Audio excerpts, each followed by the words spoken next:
So in this presentation, we're gonna explore theories of emotion. We're gonna start with a brief definition of emotion.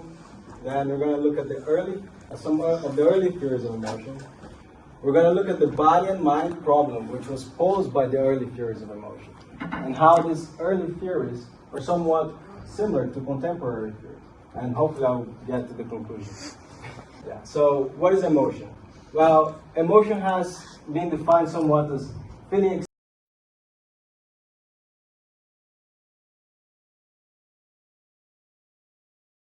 It is believed that this is happening through mental experiences encompassing high intensity of pleasure and displeasure.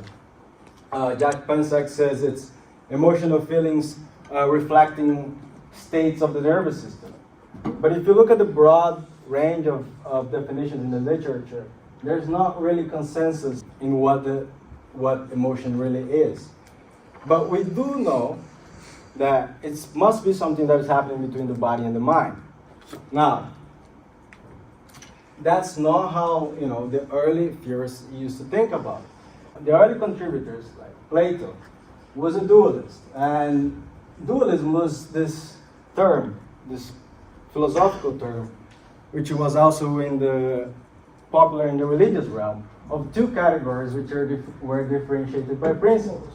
For example, you have good and evil, or God and Satan, and emotions, which was part of the mind or the soul, belonged to the metaphysical world, the spiritual world, not the physical world. The physical world was the body, and was materia.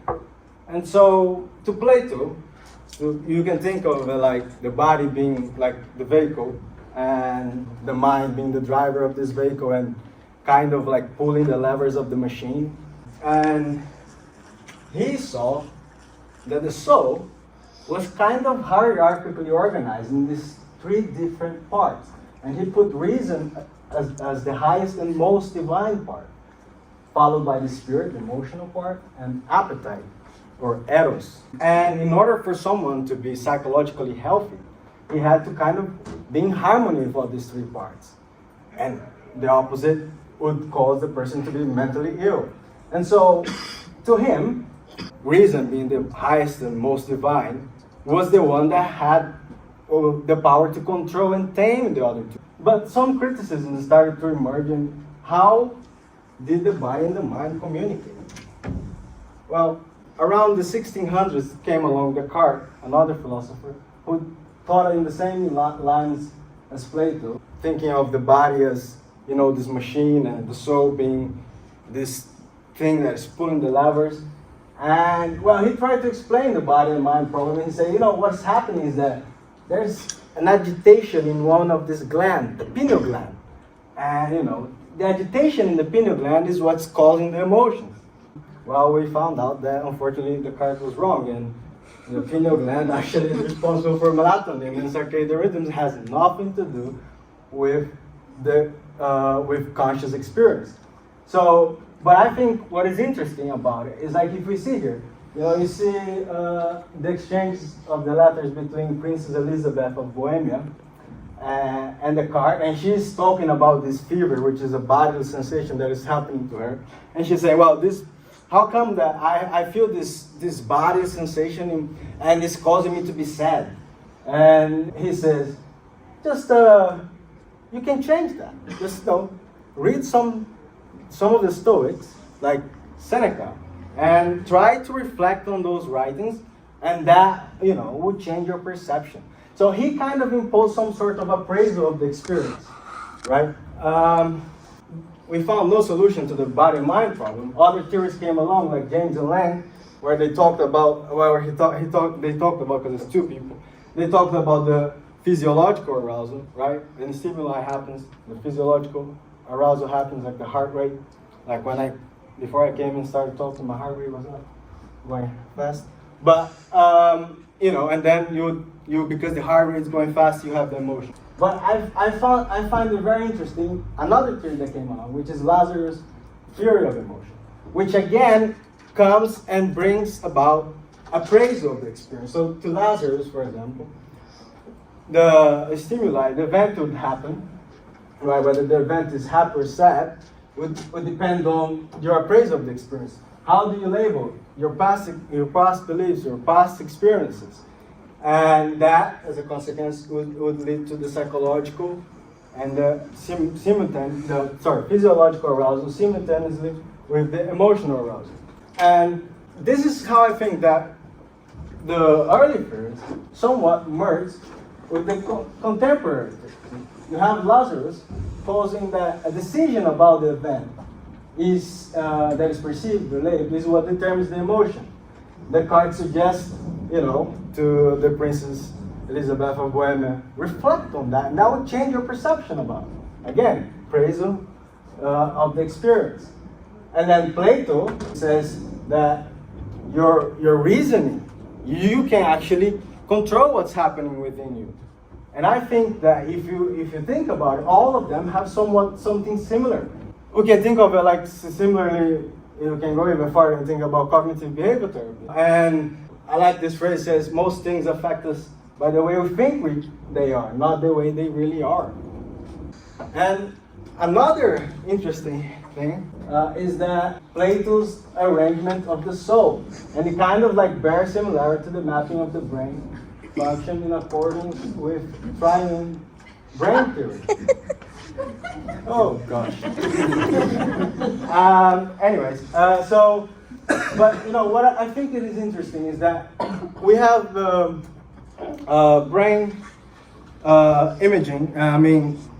Brain imaging, and we have new technology like fMRI, and we kind of map the brain this way. So if we think about it, you have the neocortex or the prefrontal cortex, which is mostly responsible for kind of like executive functioning and reason.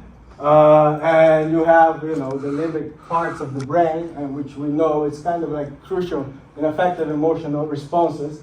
And the reptilian brain, which, this guy got it wrong, but it doesn't matter, because in essence, it kind of has some things related to our instinctual behavior survival. So in all sense, I think that what we saw here is that early theories of emotion by Plato and Descartes grapple with complex relationships between the body and the mind. Descartes attempted to explain the connection via the opinion of man, but failed. Too bad for him. Nonetheless, both Plato and Descartes echoed the Lazarus theory of emotion, emphasize the role cognitive appraisal in shaping emotions. Or you can look at the other way around. The Lazarus theory echoes Plato and Descartes. And lastly, Plato's tripartite soul conception somewhat fits our understanding of mapping of the brain as it is.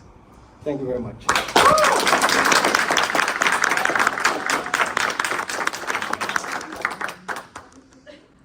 Questions? Go on. To which extent do you think people can really reshape and relabel their past experiences in the present? Well, that's a difficult question. I think the only way people could do that is it might be through something like cognitive behavior therapy. I do think that if you do engage with changing your life as such, as a consequence, you would start to see things that you did before as just kind of like a learning steps. It's like kind of like you learn that that was part of you in the past, and you go beyond that and you become something better, and you kind of look at yourself as like I was learning those things. You have to look at a life in two ways. Either it is all luck, and some people have a lot of bad luck, or you can think of it as being a school and you're just learning. So yeah. To what extent do you think our understanding of early, Stoic understandings of emotion has affected our current understanding of emotion? Well, I think that you'd know better than me because you like to read the stories. How do I think that it has affected the way of thinking about emotion? Well, I think that we somewhat kind of got this idea of pushing through, like Lucien was saying earlier. We got this idea of pushing through in some way, whether you feeling this The emotion, you don't have to literally act on it. You can kind of like, okay, understand that this is happening, but you know, I can, it might not really affect me that bad. It's just something that, you know, in 3 months it's not going to be the same anyways. Yeah.